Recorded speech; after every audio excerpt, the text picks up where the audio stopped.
Federal Reserve. Mr. Trump tweeted again, "Our problem is a Federal Reserve that is too proud to admit their mistake of acting too fast and tightening too much."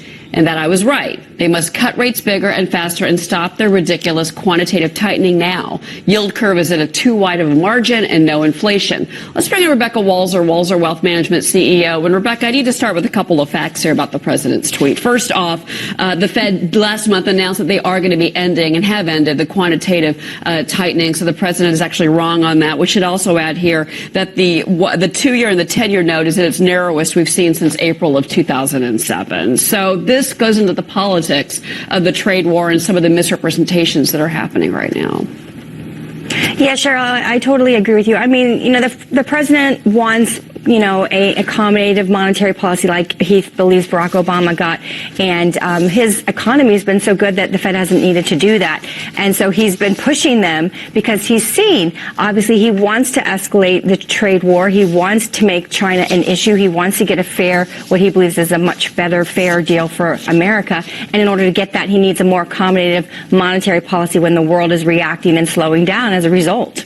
So, you know, this goes back to the age-old question here that we've been debating all week. And is it really what's affecting global markets? Is it the Federal Reserve? Is it central banks around the world? Or is it really the trade war with China that's really got most global investors right now pretty darn nervous?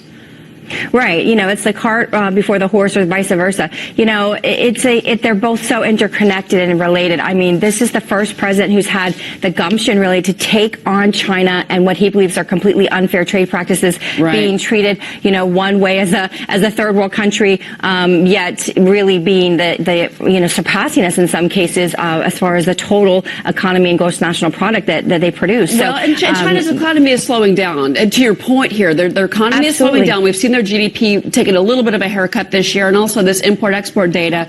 We are seeing now imports are down about 5.5% year over year on a global scale for China. But speaking of China, I wanted to ask you this because if you look at what's happening with the Chinese, they can control their currency. They have shown that they've got this power. There's nothing the president or anybody can do about that.